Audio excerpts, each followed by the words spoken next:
Welcome in to that episode of Chiefs Focus Live. We've got a packed show today. Despite the offseason, Chiefs players continue to give us content to talk about for better and for, well, worse at this point. But we'll get into that here in a moment as we'll be introducing our new segment, Chiefs Focus, Law and Order Focus. We are going to discuss Isaiah Buggs.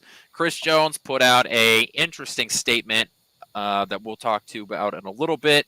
The Chiefs may not be using Butker on kickoffs for the coming 2025 season, and the Chiefs are going to the White House, so will Travis Kelce get to say what he wanted to say last year? We've got Thiz running the show in the background. My name is Quentin Morris, and now a guy who is just ready to go to law school at this point. It is the professor himself, Caleb. How are we doing today? I'm doing good, man. How are you doing tonight? Oh, I was at work when I got a text message from my boss, and he was like, "Hey, did you see somebody else? Another Chiefs player?" And he sent me a link to the tweet. I don't remember who was the first person to report it, but I was like, Jesus, like who got in trouble now? So let's just go ahead. And talk about bringing our new segment, Chiefs Focus, Law and Order Focus. So if you don't know, well, let me be the first to tell you that yet another Chiefs player has gotten in trouble with the law. Now, this one, it's not as plain and easy as it originally was. So Tuscaloosa Police Department has booked and released Isaiah Buggs, Chiefs defensive lineman, on $600 bond, and his court hearing is on January 13th. The allegations are that this is just according to court documents, that there were two dogs left on the back porch of a home being rented by Buggs. Officers and animal control found a gray and white pit bull and a black Rottweiler in a screened-in back porch with no access to food or water. Both dogs appeared to be malnourished and neglected, and the residence appeared to be abandoned. Witnesses told police that Buggs had recently moved from the house. Both dogs were seized, and the pit bull was eventually euthanized. Buggs and his agent have condoned the mistreatment of any animal, and they are fighting the charges. Like I said, the court hearing is in exactly 2 weeks from now, so June 13th. We will see where this goes, but that's the information that we have right now. Well, I mean, at this point, there's always going to be something, and since the Chiefs player gets in trouble, it's going to be amplified times by 50. So, unfortunately, this is one of the effects we're going to see that takes place. Now, I saw something kind of similar to what Quentin was saying when I was watching the news earlier. They were saying something to the extent that those weren't his dogs. Apparently, saying the house was rented out, and then Quentin, you were reading something about this, maybe like a smear campaign against him. Oh God, yeah. Let me find. I don't want to misquote this here because one, it's ridiculous, and two, I just shouldn't do that. Buggs agent Trey Robertson on Wednesday denied the charges and alleged his client is a victim of an ongoing, quote, submersive campaign to force the closure of a hookah lounge he owns in Tuscaloosa. Okay. I could not make up that sentence. That comes directly from the ESPN article. So that's just what we're doing right now. We're just reading the information in front of us. It's unfortunate that JP can't be on the show because Buggs is his guy.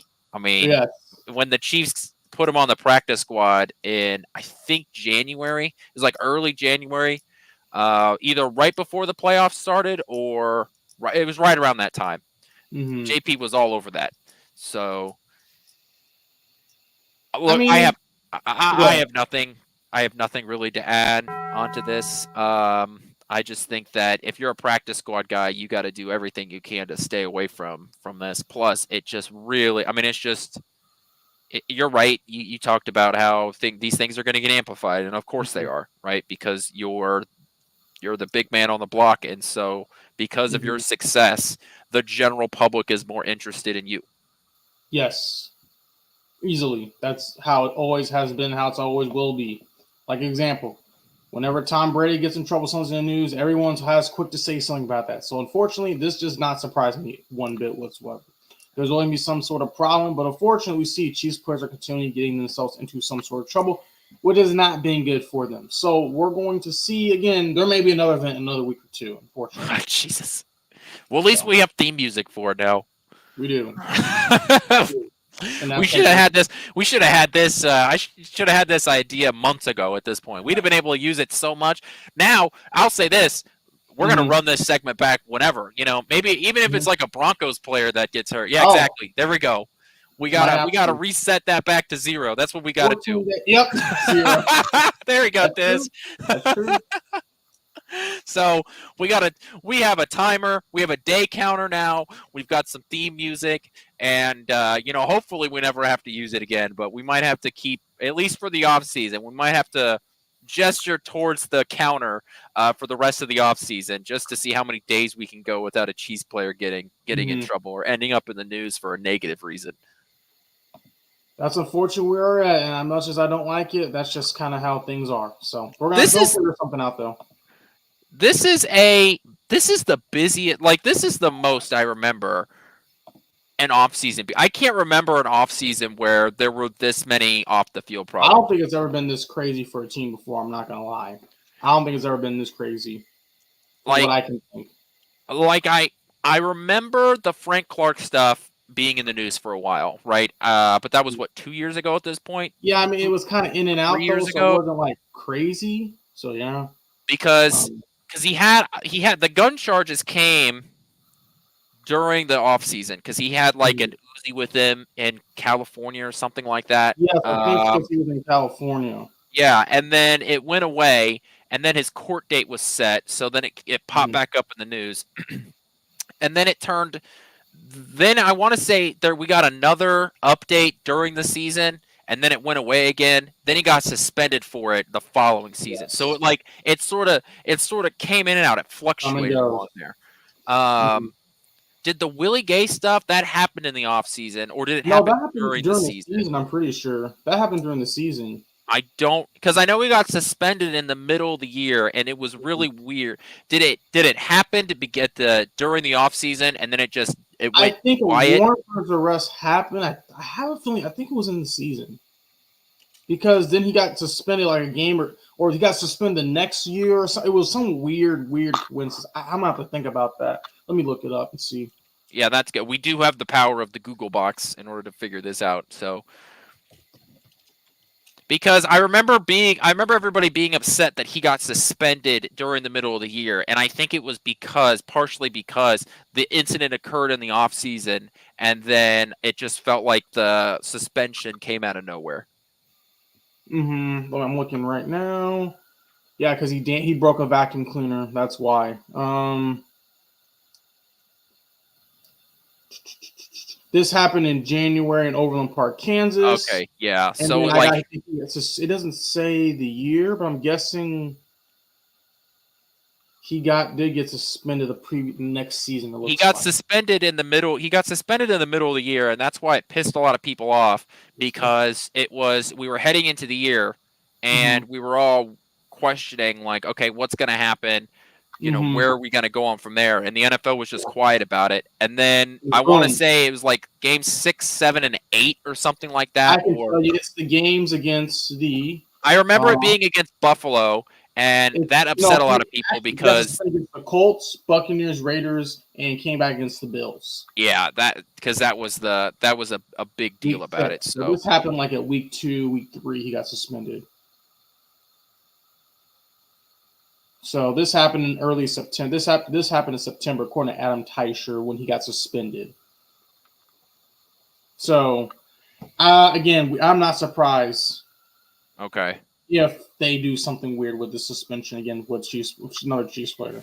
But again, that's why I tell everyone, before everyone jumps to conclusions and wants to yell at Bugs or Rashee Rice, let all the facts come out. Because, again, everyone acts like they're holier than thou, like they never done nothing in their 20s. So I'm not condoning, but I'm saying let's be responsible and let's wait for the facts to come out. Here's the obviously the information that we have is horrible, right? The hearing about the condition of those, it's horrible. But it's I don't want to jump to any conclusion because Mhm. you just have no idea. You have no idea what this Mhm. situation is. Like it sounds like that maybe he didn't even live there, and That's what it like sounds like to me. it's like, do we know that those are even his dog? Who know? Like, are they Mhm. strays? Like we just have no idea. And I try to do my best to take my blinders off, to take my my Chiefs lenses off, if you Mhm. will, to try and look at these things objectively. And until we know like more, and this is why, to the NFL's credit, it is good that they've sort of taken the stance of like, okay, let's let the legal process do its thing Mhm. before they make any moves. I Exactly. think that we as fans need to be very similar about it. Um, I think it's just important for us as fans to take that similar role, Mm. to just take a step back and be like, okay, let's see what happened. Because if these are if for whatever reason, if these are his dogs and that's how he treated them, it's horrible and he should be punished for that. But if they're like strays and they just so happen to end up on his property, a property that Mhm. he rented out but hasn't been there in a while because he's been in Kansas City, like it's a Mhm. totally different situation. That's a good point. Hmm. Yeah, I mean, again at the point, it sounds as if, and from what I heard from local news today, 2 3 hours ago, they were saying that he rents out this house, and apparently they were thinking it may be the person who he rent out the house to. But again, from what you just said, Quinn, the house was abandoned-ish. It was abandoned, kind of, or whatever. And then on top of that, there's a conspiracy, I guess, to him to shut down a hookah bar. So again, this sounds like an I episode of did. King of the Hill. Just to be honest with you, with all the craziness. But again, everyone who wants to act holier than thou, you know who you are. Let due process play out before you jump and start yelling and screaming and saying this guy's a terrible person. I agree with same thing with Quentin. It does not look good, but again, let's see what happens. Let's see what happens. I When I was reading, dude, the ESPN A article. hookah bar? Come on now. When you're reading about such a serious situation, and then we transition into a hookah lounge, I'm out. Yeah, Okay, you know, we gotta take a second. This is a serious conversation we're having. exactly. Let's stop. Okay, like hold on. Hmm. So, I mean, again, at this point, we're just going to see what happens. I mean, ultimately, so it will be very, very, very interesting. All right. Let's move on. Let's move on to our next topic, which is a very it's very interesting, and I think JP and I talked about this on a Tuesday show when you weren't there, but I'd love to hear your thoughts on this. So Okay. let's talk about what Dave Tobe said. We know that the voluntary camp OTAs have ended, and so after that's over, the coaches speak with the media, and Mhm. they were talking to Dave Tobe about what they're doing with this kickoff rule. I believe this is the Okay. first time that Tobe has been able to speak with the media.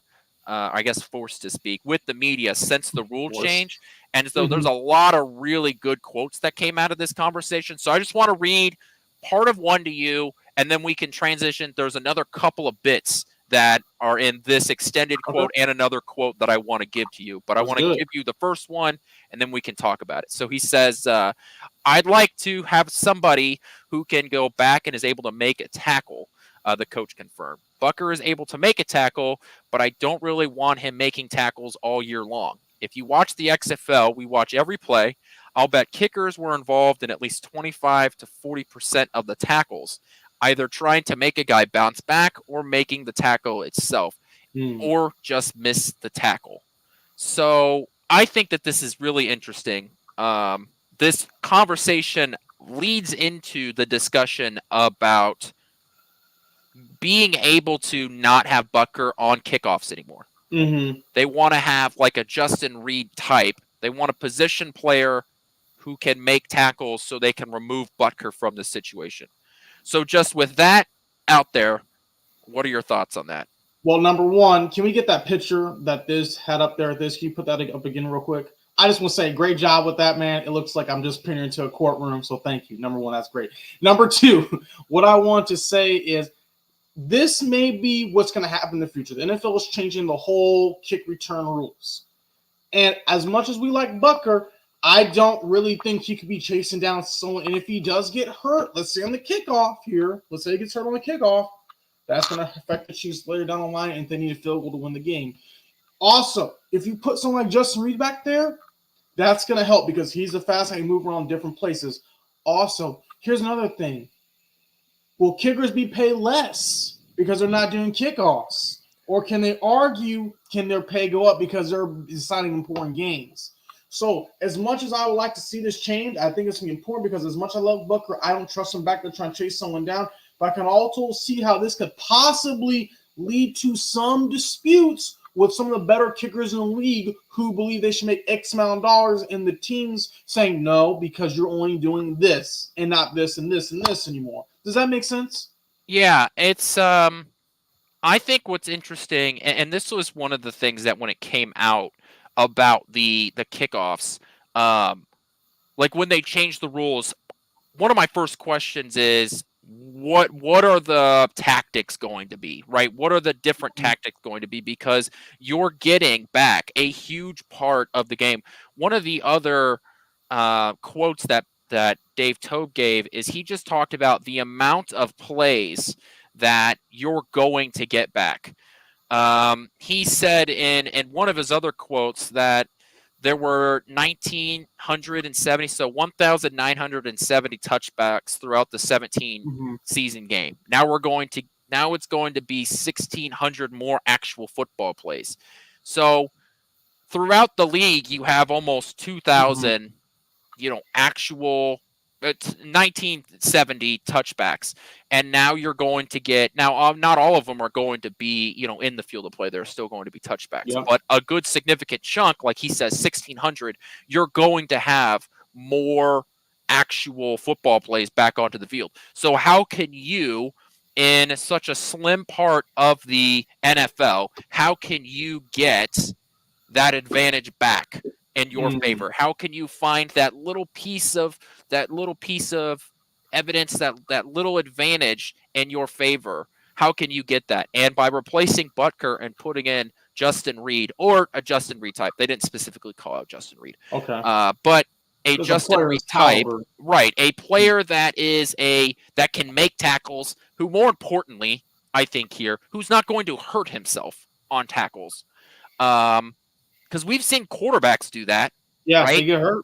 We've seen, what was it? Was it Baker Mayfield? He tore his shoulder by trying to make a tackle on an interception, right? Exactly. We've seen players who are not trained to be tacklers hurt themselves on those plays because they just look awkward trying to make those arm tackles. We've seen that for kickers. Now, I can't think of one that actually hurt himself, but we think about, those big kickoffs for touchdowns that we've seen in the past when the guy they have to beat is the kicker, and the kicker like flails like he has a -5 rating on Madden and tackling. Yep. Like, you just see those and you're like, what are you even doing? Have you seen those videos? You've seen those like there's compilations of punter goes after a guy. I think it was the Bengals and so he like barely tried. The guy just ran past after. Exactly. That's what we see.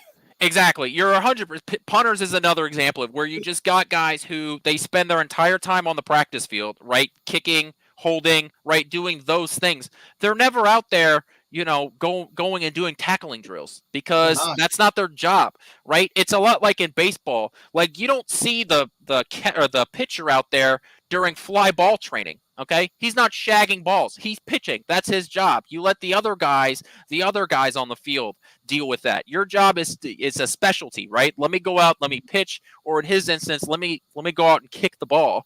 And now that it is less effective to go out and get a touchback, you need to find your advantage. And I do think that this is going to be a situation to where you're trying to prevent Butker from hurting himself, not because he's going to get stiff-armed into the ground, but because he's going to go try and make a tackle, and he's going to get his arm caught in a tackle and hurt himself. Yeah, that wouldn't surprise me. But unfortunately, we see this how things are changing, so they're going to have to want to put some more athletic guys. So if you can find someone who can kick the ball far and can run fast and can tackle, that's pretty much what they're going to want. So I feel like any NFL player could. I mean, do you? Let me think. Do you think that they could just get NFL? They're going to just have guys who can kick, who can just run fast and can tackle, just kick. Do you think they're just going to be like having players practice for that? Because again, I can see the change and possibly how special teams players are paid now based off this alone. I think that there are going to be a lot of teams. This is, I know that this is like very nerd football stuff, but I'm a big process person. Like when you talk Mm-hmm. about team building and what you're doing, like I'm interested to see how the process works. This is why I don't. This is why I play franchise mode when I play these games. I don't care about the games. I want a team build. I want to do that stuff. Very process driven in this stuff. I'm interested in the process of how the teams go about doing this. I don't think that every team is going to go out and find a non-kicker to kick the ball. I think that there are only going to be a few teams that are going to be able to go out and do this. The other person that comes to mind is that rugby guy, right? Yeah. Can you teach him to kick a football down the field?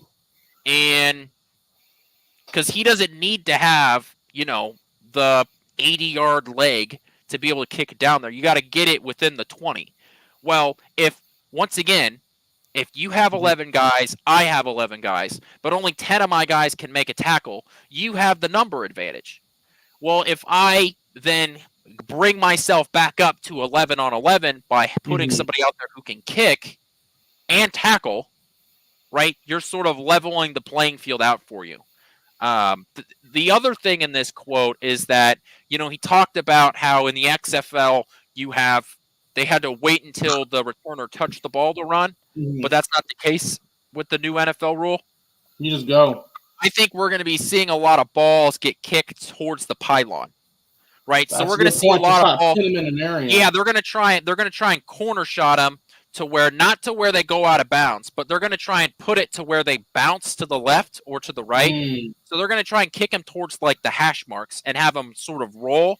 So that way, guys, you're going to have your return guys sort of swerve into the tackler to try and bring your numbers back up. But we're definitely going to see more returns for touchdowns. It'll be interesting to see for Kansas City who's the return, because we still don't know. We don't know who the return guy is going to be. That's going to be a decision made in training camp and through the preseason. Yeah. This is if the Kansas City really goes through with taking Butker off kickoffs and is simply, he loses that, I don't think that it'll affect like the pay of the kickers around the league, because I think this is just going to be such a unique situation to Kansas City. Like, I don't know if there's another position player around the league that has the leg like a Justin Reed, because it's not like you're booting it, 30 yards. You still gotta heave that thing down there. I mean, it's still where the ball was kicked last year. It's just you can't kick it out of the back of the end zone anymore. So you got to be a little bit more strategic with it. I think that this is interesting. And when training camp kicks off, and they've got the guys out there warming up, it'll be interesting to see if like a Justin Reed type is hanging out with the special teamers a little bit. No, seriously, like I think that there's a chance that, he'll be out there on some of those practices doing it, and that'll really explain to us what the Chiefs are doing moving forward. That's a good point. Yeah. And again, I think you could put Reed there. You could put, is it Zumwalt? The guy the rugby player. You could put him. I mean, and this is just me, I don't think it's going to be that difficult to kick the ball far. As long as you can kind of get into the area that they want to be and you for players crashing down, I think that's all they're going to need. So I don't think they're going to want like someone that's accurate, but someone that can get the ball down there. That's just what I feel like personally. Yeah. If you just using the quick Google box, kickoffs and rugby are similar to the NFL. Yeah. So I do think I have no idea what his experience is in kicking. I assume that at some point he's kicked. He did something. He probably did it, because rugby seems to be like you do a little bit of everything kind of sport. So he probably does have experience with kicking a rugby ball. Now football is different but similar. So maybe that's the big plan, is that maybe they saw him kicking a football and it sparked their brain to where it's like, okay, he's made tackles. We've seen that. Let's give him that. And in theory, right, you keep him back sort of like a safety, and he's the last man. He's the last line of defense. Mhm. And so even though he hasn't tackled in pads all that much, we trust him more to tackle because it's more natural for him. But we also don't have to depend on him. So It's we gonna be a still really sort close of point. protect him, but we know that he's much better off making a tackle than a Butker is. Well, hold on, are you asking me a question?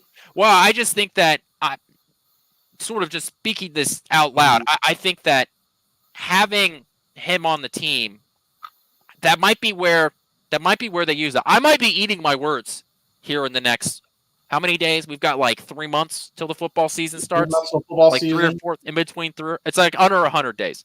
Hmm. I might be eating my words here in a little bit because I said that he was going to have no impact on the NFL season. You did say that, If yes. he You turns did. out to be the kickoff kicker, um, he might have some pretty significant tackles during the season. Please send a clip to JP now. We know he's something to laugh about. Tell him I said send this. But I think there's a good point there. I mean, when you look at this kickoff, it is. So my question to you is because I don't know much about the kickoff rules, but as soon as the guy kicks the ball, they can start jogging for position. Yeah, and I don't know. I don't know if we made a So graphic how much for the space is rules. between, let's say, the returner and then the initial guys that are blocking for him? 10 Yeah. yards? So the setup is going to be the same Because I can as it see players was. getting lit up pretty quick. We can see some highlight Right. reels. So that's what I see personally. Because I kind of need the optics to see because I can see this turning into kind of like a kickoff. I mean, kind of like a rugby game. So if they're kicking off the regular way, just kicking the ball, or we're going to let for sky punts. I mean, again, have they specified that or is just regular kickoff? Yeah. So it's still the setup for where the kicker is the same, right? He's still Mm. back on the 35-yard line. The guys lining up. You've got the returner in what they call the landing zone, right? Which Mhm. is from the 20 back to the start of the end zone. So Okay. 0 to 20. Okay. Right. From the 0 to the 20. That's what they consider the landing zone. The ball has to hit in the landing zone. You've got Ah. the So this is a block, rugby kick, kind of. yes. So you've got the guys on the return team. The return blockers are set up between the 30 and the 35, closest to the landing zone. Right now, they don't have to be like straight up on the line. They can be staggered a little bit, like they always have been, but they have to be within that 5-yard period. Right, Mm. and then the kickoff team, the rest of the guys on the kickoff team, the remaining 10 guys, are lined up on the 40-yard line closest to those guys. So they're only 5 yards apart. Mm. And the reason behind that is to limit those like high impact blocks, right? Because within 5 yards, you just can't get moving that fast. So the thought process is if you aren't at a dead sprint when you run into these guys, right, there's just less physics. There's less Mm. of an impact between the guys. So you're going to reduce the concussions and those hard Yeah, that's a good hits point. on the kickoff. You can't have two guys back in the landing zone. You can have two returners back there, back in the landing zone. If the ball goes into the end zone, they got rid of the touchback rule. No longer goes to the 25. It goes Okay. to the 30 or the 30. I think it goes to the 35. That's why you no longer want to give up. Okay, so there's some space. Okay, I see what's going on. Yeah, now. there you go. Thank you. Okay, Diz. thank you. He had to This go makes into more he had to go sense. into the archives for that. Yeah, this looks like a basic to me, a rugby kick kind of where it can work his way. Okay. So this is why I think you're going to have a lot of angled kicks.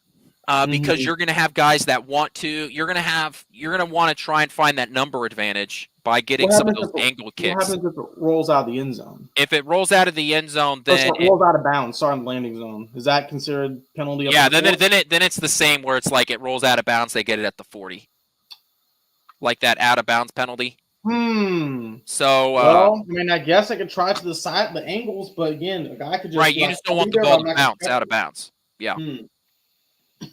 Interesting. But we're going to see way more returns this year, like astronomically more. And we're going to see more quality returns. Even in the NFL last year, right? We talked about how few returns there were. There were Mhm. even returns where it's just like you would Below. get it to the 20 and you're like, well, you should have just let it bounce anyways. Like you're going to have more significant returns. There are Mhm. going to be more kicks that are you're going to have more muffed kicks. You're going to have more offenses that have to start on the 15-yard line. Like the point where teams start on their start their drive are going to be all over the field just because Mhm. of this rule change, which I'm 100% in favor for. And if Kansas City is going to make this move, I think it could be a real advantage for them. Plus, you're going to keep Butker healthy. That's a good point. Now I'm kind of wondering how this can affect the Chiefs when it comes to returning the ball. Who are you going to want back there? I mean, And this does is a it perfect time default? to have a fast, speedy guy who's not working out as Does a it? running back or wide receiver who's buried on the depth chart, put him back there. I mean, let's say this changed several years, 2 years ago when the Chiefs had Tyreek Hill. I think he would Yeah, have made no kidding. himself there. D'Anthony Thomas is another person. Dexter McCluster. Uh So could huh. the Chiefs find a dime in the rough? Maybe someone they have on the roster that could do something like that. I'd be very interested to see. I mean, I think by default, isn't it going to be Xavier Worthy?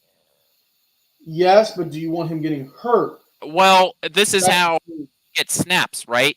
yes, Right. that's This is fair. what they did with Tyreek Hill when they had him, And right? Worthy They is gave him extremely fast. you were the kick returner guy until you became a significant part of the offense. Then we gave it to somebody else. Same with Pacheco, right? Like when Clyde was the guy, Pacheco was the returner. Then he became the number one back, and they passed it off to somebody else. So I think by default it's Worthy. Now by the middle point of the year, maybe it's not. Maybe they give it to somebody else. And I Yeah. don't know if like maybe the sixth corner on the roster right now has a ton of I kick mean, return experience. That's some what are corners. Javier Arenas was a corner. Who? Uh, Javier Arenas back in the Oh, yeah. day, he was a corner. So you know, Andy Reid has a history of giving position like other. You don't have to just be a wide receiver to do it. Do you know if this was implemented about 15 years ago? Do you know what player that came out of LSU would have been perfect in this role? The Who was a human cornerback? joystick. No, no, no. He was a play at LSU. He was a Oh, cornerback, safety ish. Played for the Chiefs. oh God. Tyron, dude, he was a great kick and punt returner, making people miss. I'm just saying, you have the opportunity to get some great guys in college that can change the game quickly. You're going to see like there's going to be more space for some of these guys to work because there's not going to be a lot of free runners to go and get them. I think that, like I said, this is going to be very interesting. And I think it's Xavier Worthy's role to lose, but I'm not sure because I'm just not sure who else is going to get that spot right away. Mm-hmm. Well, one thing I know is the Chiefs have a good variety of players that are fast and speedy. That's And I true. think there are a couple running backs they could throw back there as well who are on the practice squad ish as well. So that were fringe guys. So I believe there's an opportunity we're going to see a lot of change happen. But again, this rule right here, very interesting. I think this is going to benefit some teams, but also going to hurt some teams. Yeah. My All only right. fear is the blocking the back penalty on these. Like, guy run past. I mean, what do you expect them to do? You know what I'm talking about? Do you agree with me with that? Yeah, if a guy blows by you and then what are you supposed to do? That's just get good. I mean, don't screw up your block. Chain link fence. Everyone just holds arms and just runs forward. Yeah, there you go. What was that red rope? You know, when your goal, the like elementary school game, when you were supposed to run through your friend's arm. Really, the goal was to just hurt your friends. At least that's what I did. Anytime I had an opportunity to hurt my friends, I took advantage. Dang. Well, Elementary there for you. Let's move on to something Chris Jones said. More Chris Jones cryptic, except his wasn't really cryptic anymore. We've kind of Oh, moved out of Chris the cryptic Jones. tweet era from Chris Jones. He literally just said 20 plus sacks. Um, let's just talk about Chris Jones here for a minute, and what he said about him getting 20 or 20 plus sacks. Just what do you think about that before I poo-poo on this parade? Oh, I mean, if Chris Jones can get 20 plus sacks, he is better than Aaron Donald ever was, and that'd be great if he did it this year. But do I think it's going to happen? No. My puppy who's with me right now doesn't think it's going to happen as well, too. As much I love to see it. Justin Houston got 21 and a half sacks, and that season he went off.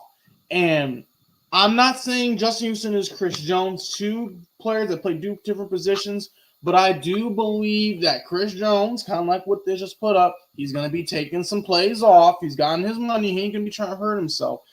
So I do believe I just don't see that happening now. Someone else, yes, but Chris Jones, I mean, if he can do it, and he may try to get mad at me for saying this, man, if you do that, you are the best defensive player of all time. You've had more Super Bowls. I'm putting you over DT. And JP might be driving to Kansas City right now with a tire iron ready to beat me up. But I'm just saying, if he does that, 20 plus sacks, they win the Super Bowl. He's now won 4 Super Bowls as a player on the Kansas City Chiefs and have all these records and accolades. Yeah, he is considered the best defensive player in Chiefs history. He may not. He also may be considered the one of all time too. You got to put that argument there. Now, will he do it? I don't think so. Yeah, I think that he is already considered an all-time Chiefs great, and I think he's already a Hall of Famer. Like if Chris Jones were to retire today, right? Mm-hmm. I think Chris Jones is a Hall of Famer. We could argue first ballot or not, but I think he is a. I think Chris This Jones is will a Hall put of him Famer. over into the first ballot. I'm just telling you right Yeah. now. This is. Uh, I think the Justin Houston year is a good callback because in 2014, Justin Houston had that breakout year where he had 22 and a half sacks, and he never had more than 11 and a half the rest of his career. He sort of built up to that 22 number. He went 5.5, 10, 11, jumped to 22 and 14, then didn't have another double-digit sack year for Kansas City for the remaining 4 years he was here. So it really was an outlier year, like a significant outlier year. But one of the things I'd like to point out is that on that team, that was one of the best defenses Kansas City had like during that era. Because you had Justin Houston on one side and then Tamba was on the other. Eric Berry, Derek Johnson. Yeah, well, and then you had Dontari Poe in the middle, right? Mm-hmm. Like that was D4 just was there, I think. D Ford was there, yeah. That was just a really talented defense on the defensive line and like around the defensive line.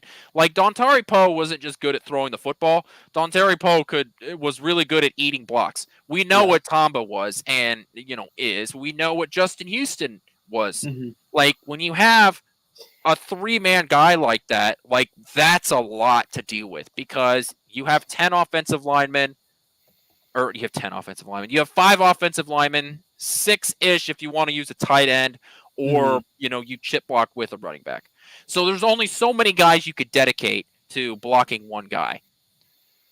The 2024 Chiefs. Okay, you've got Chris Jones, right? Who is the best defensive tackle in football, right? So you've got him. You have to dedicate extra guys to him. Other than that, like, who do you feel like you need to dedicate extra guys to? No one else unless Karlaftis goes off. Maybe they don't have like a stout defensive line. That's one reason Chris Jones is getting 20 sacks is because they can't guard everyone. And Chris Jones is going to be double teamed, and we know he's going to be taking some time off. So I just think like on that 2014 defense, you were worried about Justin Houston, you were worried about Tom Ali, and you needed like Dontari Poe was just an insane athlete. And even though he wasn't the sack guy, because defensive tackles don't get sacks, it's not a defensive tackle number. It's such an anomaly that Chris Jones is what he is. But So you weren't worried about Dontari Poe getting sacks, but you still had to dedicate linemen, a guard and a center to assist there, right? Mm-hmm. So you did have multiple guys on the defensive lineman to worry about. You don't have coming into this season, you don't have Charles Omenihu, so you don't have to worry about him. You've got Chris Jones, who you do need to dedicate extra blockers to. Then you've got Karlaftis. Okay, like he's good. Don't get me wrong.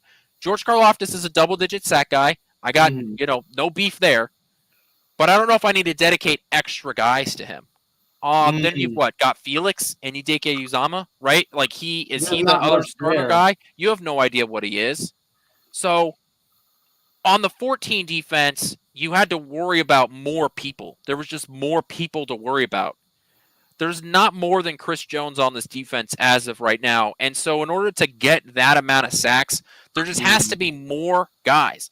So unless somebody shows up, right? Unless George Karlaftis takes a step forward or Felix, comes up and he is like a true, like even if he's just to a Felix or even if he's just to a Karlaftis type, Mm-hmm. right? Like if Felix turns out to be a 7, 8, 10 sack guy, something like that, like you've got a hell of a defensive line. If Chris Jones really wants to do this, it's really going to depend on what his teammates are able to do. Mm-hmm. Because if you look back at his career, right, he has had 15 and a half sacks two times in his career. He had one last year, and then he had one during the 2018 season where Kansas City had a lot of talent on that team. So Mm-hmm. it takes more than just you being great in order to get sacks on a defense. Like we could talk about every great sack year from whatever player that you want. Go back and look on that roster, and there was somebody else. There was Yes. somebody else taking a guy away from On you that line. to avoid. And that's every top talented player in team sport, Exactly. right? Every great quarterback has had a good wide receiver, right? There's always a pairing because it's a team sport. Not everything can just go to one guy and watch him just explode and do Mm-hmm. his thing. Von Miller, he always had somebody else on the other side of him when he was healthy and with the Mm-hmm. Broncos. Neil Smith, right? Like all of these guys have somebody else at some point in their career that allows them to explode off the edge, and I'm just not sure Kansas City has that in order for Chris Jones to get that That's a open good space. point. I mean, and I agree with you. And ultimately, what we're seeing is that it's just they don't want to make a trade for that type of person, or they just haven't been drafting on that position. And Chris Jones only going to be around forever, so they're going to have to eventually try to figure out what do they want to do. So, but yeah, 20 sacks. Chris Jones is going to have to become the best of the best we've ever seen. If he does that again, best defensive player in Chiefs history, better than DT, maybe considered the best defensive player in the NFL, possibly 4 Super Bowl rings, a 20-plus sack season, or over 20-plus sack season, he will be a first-ballot Hall of Famer if he gets 20 sacks this season. I I mean, just don't see it. 20 sacks is also just a lot. I don't know how Justin Houston did it. I mean, I know he had help, but dang, that is some about was that like a sack and a half a game to 2? I mean, well, it was a 16. What was it? A 16 game season that Mm-hmm. back About then. a sack So and a I mean, half. it's over a sack a game. Mm-hmm. Like, and even with the 17 game season, assuming you play in all of them, you're still Mm-hmm. talking about over a sack a game. And I know the 2018 defense was like Mm-hmm. bad, was like really bad. That was the whole shtick about that year was that the defense was just atrocious and uh, you were not able to you weren't able to do anything to stop Mm-hmm. guys. But D Ford got 13 sacks that year. He So did like that contract year. there was still somebody else on that defensive line taking pressure away. There was a reason why when Kansas City traded D Ford, they were able to get a second round pick for him. It's because D Ford was had a lot of talent. Now he had back problems that ended his career, but D Ford was a very talented player. And you had Chris Jones in the middle, and you had the guy on the outside that was able to get your 13 sacks. Now, I'll Mm-hmm. say this. I'll say this. Maybe you don't need to have that other dominant player on the defensive line because of how Kansas City uses their corners and safeties. Maybe Good that's the point. argument you could make. And I don't know if somebody's screaming at me in the chat right now, but maybe you're listening via the podcast when the show gets Until you posted, quiet. and and the entire conversation is going to be about, but Kansas City doesn't, uses its corners and safeties. You're not taking that into account. Maybe that's true, but I would argue that helps your outside guys more than it helps your interior guys, Mm, because you're always going to be able to dedicate your guard and your safety. Those outside guys, that really affects your tackles, and how you mm, use your tackles. So I don't see that really helping out Chris Jones. I think that helps out the overall defensive line. And so I'm not sure that blitzing mm. with the corner really boosts your defensive tackle sack numbers. That's what I would say to that. That's a good point. And we're gonna see a lot of changes can take place. So I'm hoping he can do it, Quentin. But do we think it will? No. Chris Jones. I mean, not Chris Jones. JP again probably is driving to Kansas City to find both of us, and he'll probably say, "Yeah, this will happen." So you never know. You never know. Quick note before we move on to our final topic. In 2018, D Ford had 7 forced fumbles. 7 forced fumbles. Yeah, Justin Houston had 5. Like, what? Contact years Do I undefeated. just not remember all of these fumbles that were I occurring? remember. Well, I remember one specifically because it was Justin Houston sack Lamar, the Mahomes versus Lamar first game. Do you remember that, Quentin? Yeah. And I remember the Chiefs were down, the 4th and 9 throw, Hill catches, Mahomes was rolling right. Throws a Tyreek Hill, Tyreek catches it running with a hurt ankle. Yeah. I remember that game, man, because Yeah, it was like 4th and Cardinals had the 15. ball with like, let's say 45 seconds. And I think, we tied it up. And Lamar takes the ball, gets back about to throw. Next thing you know, Justin Houston comes, hits him, fumbles, picks the ball up, and the Chiefs go try to kick the field goal to win the game. They lose, they don't get in, they go to overtime, they get it later. But I will always remember that moment because at the end of that game, the press conference, Justin Hamilton, it's like if you guys have played Madden as a Chiefs fan for many years, you know what I'm talking about. He had to like hype up apparently Justin Houston. And I remember Carrington Harrison on the radio just roasting Houston, saying, "You gotta let Hamilton build you up. You're Justin Houston." So I don't know. I just remember that moment. I'm like, dang, I mean, Carrington has a point. I haven't listened to him in years, but he kind of have a point. But yeah, that's how dysfunctional our defense was that year. And we almost won a game because of our defense. I also remember that game because the Ravens were killing us running the ball. And the scheme was crap. And all over Twitter, people were like, the scheme needs to change. Bob Sutton changed it for 1 to 2 series. It works. And he changes it right back. And people were pissed. So that's another reason why I remember that game and that defense. I think I'm looking at the roster and some of the stats. I'm like, that defensive line, great. Everything else about that defense is exactly what I remember it being. And so I'm not taking any second looks, but I just remember that defense being god awful. Well, that defensive line wasn't god awful. It was the linebackers and secondary that wasn't good. Mostly the corners. When Steven Nelson leads your teams and passes defended, that's a problem. All right, Yeah, we can move on now. We don't need to reminisce back in 2018. We can look. I don't know. I mean, there were some great there were some great offensive highlights. I saw the Chiefs completed 3rd and 7. I was like, we can do that? Wait, no, we can complete a 3rd and 7. Well, Mahomes can throw how many touchdowns in a game? I was like, dang. Because Quentin, there were so many times where we did not see good offensive play. Like Mahomes just destroyed that in the stratosphere, and it was just so awesome to see as a fan. So I don't know. There was some bad, but that showed me a thing. We got an offense that can kick some butt, and actually, that's been history. We've been doing good ever since.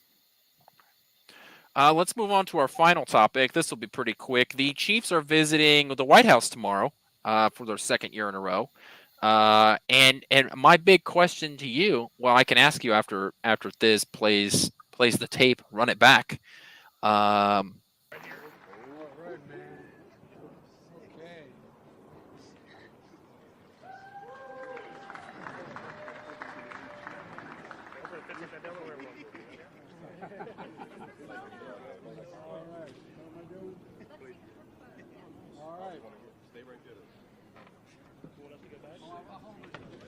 So I've been waiting for this. Sorry.